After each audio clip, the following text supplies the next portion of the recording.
Thank you, Senator Arona. Senator Sullivan. Thank you, Mr. Chairman, and Mr. Wilke. Thank you for volunteering to serve again. I think that was a very powerful opening statement, one of the best opening statements I've heard of any cabinet nominee, and I want to thank you for that. I fully intend to support your nomination, and hopefully most of my colleagues, or all my colleagues, will as well. I appreciate you and the chairman already talking about rural issues. As I've said before, there's rural America, there's extreme rural America, and then there's Alaska. And it's not just the size. I don't like doing this to the ranking member, but you mentioned Montana. I think we're close to 5 times the size of Montana. But it's also the expanse. If you looked at, as we talked about in our meeting, if you looked at the expanse of Alaska and superimposed it over the lower 48, southeast communities like Ketchikan in my state would be in kind of the northern Florida area. Northern communities in my state like Barrow would be the northern part of North Dakota, and the Aleutian Island chain would extend out to San Francisco. So my state is actually a continental-wide place, and yet we do not have a full-service VA hospital in the state of Alaska. And yet we have the highest number of vets per capita and an incredibly patriotic population.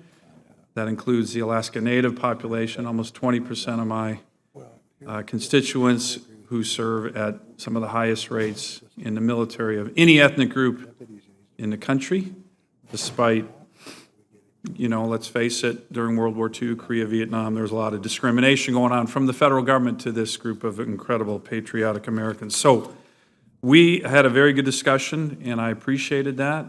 Most of it was about these challenging issues as it relates to Alaska. And so the first thing I'd like from you is to get a commitment to come with me to Alaska soon in your tenure to meet with my veterans, see some of these challenges, see these patriotic Americans firsthand. I think I mentioned you, Dr. Shulkin did that with me for almost 6 days, and I think it really had an impact on him on some of our challenges. Can I get that commitment from you? I would be honored to come. Great, thank you.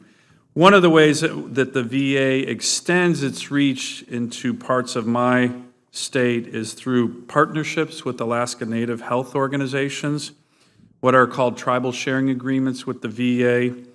One of the many aspects of the Mission Act that focus on extreme rural states like ours and some of the other states is these tribal sharing agreements are actually mandated in the Mission Act. So can I get your commitment that you'll initiate consultation with the Alaska Native Health Board and other tribal health organizations upon your confirmation on renewed negotiations for the VA tribal sharing agreements?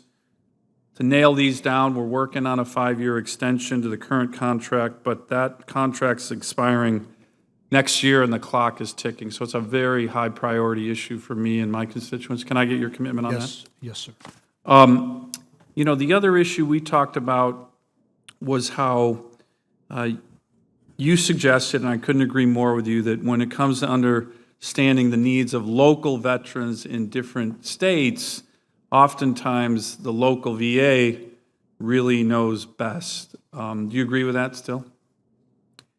So can I get your commitment upon confirmation that you'll come to Alaska and consult with our local VA leadership? I think, again, one of the things that we see here is we have challenges at the headquarters, no doubt, but a lot of times the VA local leadership is working quite well. So can I get your commitment on that as well? Yes, you can. Let me ask, I asked Dr. Shulkin this. I had put out a post to a bunch of my veterans just on questions that they'd like to ask you when Dr. Shulkin was up for his confirmation, and we're going to submit a number of those for the record. One of the questions was from a guy by the name of Bob Toms. His nickname is Cajun Bob. He lives in the Matsu Valley in Alaska. He's very well known in my state, beloved, but he's actually a little bit more well known in Washington. People probably don't know his name, but if you've been going down Constitution Avenue for the last 6 months and seen that giant portrait of a Marine in the Tet Offensive at the News Museum. It's huge. It's got a Marine. He's counterattacking. He's a staff sergeant or a gunny in the Tet Offensive Way City battle. His camis are shredded. That's Cajun Bob.